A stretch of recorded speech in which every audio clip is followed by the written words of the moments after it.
beaucoup. Donc permettez-moi à l'entame de mon propos de souhaiter un bienvenu à toutes les populations du Sénégal et dire que comme la SONAGED le fait d'habitude, en période de fête,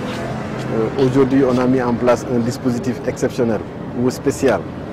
Donc ce dispositif prend en compte avant, pendant et après la fête. Avant la fête, il faut dire qu'il y a deux préoccupations majeures. C'est d'abord les marchés qui constituent des dépôts d'ordures très renforcés. Mais il y a également les lieux de culte. Donc depuis des jours, les équipes de la SONAGED sur tout le territoire national font des pieds et des mains pour que les lieux de culte soient véritablement prêts pour accueillir les populations, mais également que les ordures qui sont au niveau des marchés soient véritablement bien traitées. Aujourd'hui, pendant la fête aussi, un dispositif spécial a été mis en place pour que sur les grandes artères, mais également ces marchés-là, que les ordures puissent être évacuées très rapidement pour éviter que des dépôts sauvages soient notés, soient remarqués au niveau des différentes localités. Et à ce propos aussi, je dois préciser que ce dispositif sera pérennisé pour que demain, il soit renforcé afin que les ordures ne puissent pas traîner sur les grandes artères. Et pour mettre en place ce dispositif spécial, près de 3000 agents ont été mobilisés,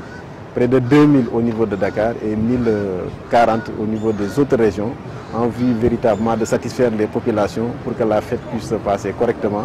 mais que les ordures ne puissent pas occasionner des gênes au niveau des grandes artères et des marchés. Et on appelle à la responsabilité civique et sociale des populations. C'est que nous faisons énormément d'efforts avec l'ensemble des agents, et j'en profite pour leur rendre un hommage vibrant à tous ces agents, vaillants agents de la SONAGED, mais également à toute l'équipe d'encadrement qui veille des nuits pour essayer de surveiller tous ces sites-là. Et les populations ont une part importante à jouer aujourd'hui pour nous faciliter la tâche. C'est non seulement d'aider dans la conservation des ordures, mais également de ne pas surcharger les bacs pour permettre aux équipes de réagir très rapidement et de rendre notre localité, notre pays très propre. Et ça, les agents ont une responsabilité, mais les populations aussi ont un grand rôle à jouer. Et on les appelle, surtout en cette période de fête, à aider ces agents-là à s'acquitter correctement de leur travail. Donc, au-delà des points régulièrement installés, c'est-à-dire des paires et des points propres dans certains quartiers, mais également du mobilier urbain qui a été renforcé. Pour cette fête-là, près de 200 bacs ont été déployés pour permettre aux populations de mettre leurs ordures. Mais également au plan technique,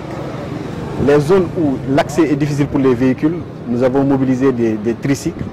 à travers la brigade de proximité pour que l'accès soit très facile au niveau de ces quartiers-là,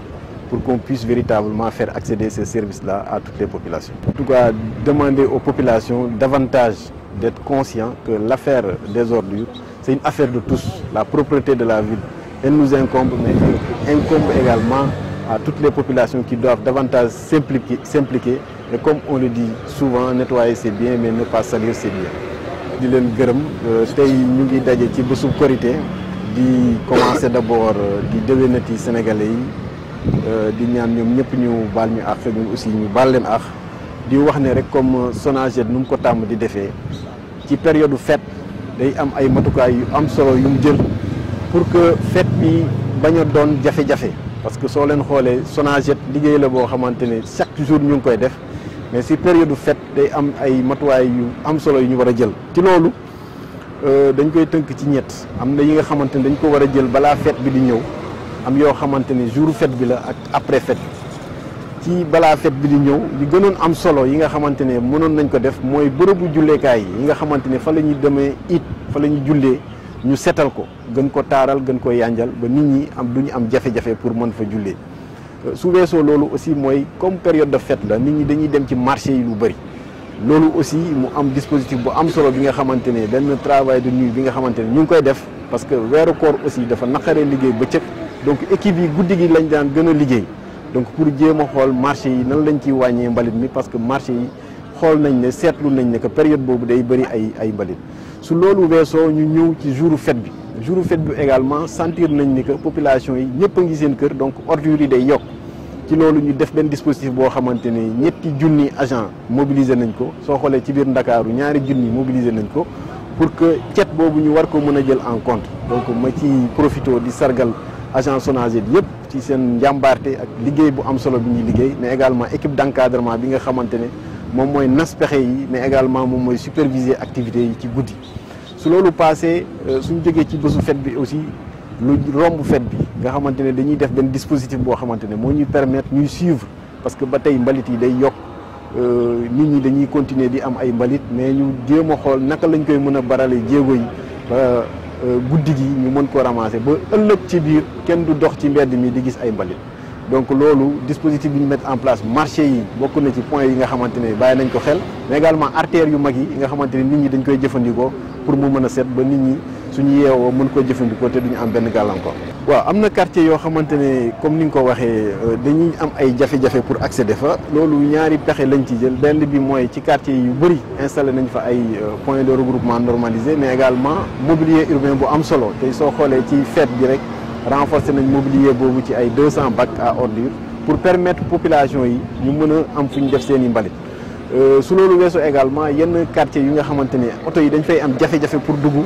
dañu am ay tricycle yi nga xamante ne dañuy dugg foofu pour def collecte bi pour gën koo yembal ba population yi mën a accéder ci service boobu. waaw di gën a ñaax sénégalais yi rek wax leen ne mbirum cet mbirum ñëpp la, donc ñun ñi ñu ngi ci waslu àq suñu liggéey la, ñu ngi ci xar suñu tànk tubéy, waaye jàpp nañ ne population yi suñ ci gënee jàpp gën cee sóobu mbir mi dina gën a yomb ci ñun ñëpp et suñu dëkk bi dina set mu nekk suñu taar ñun ñëpp.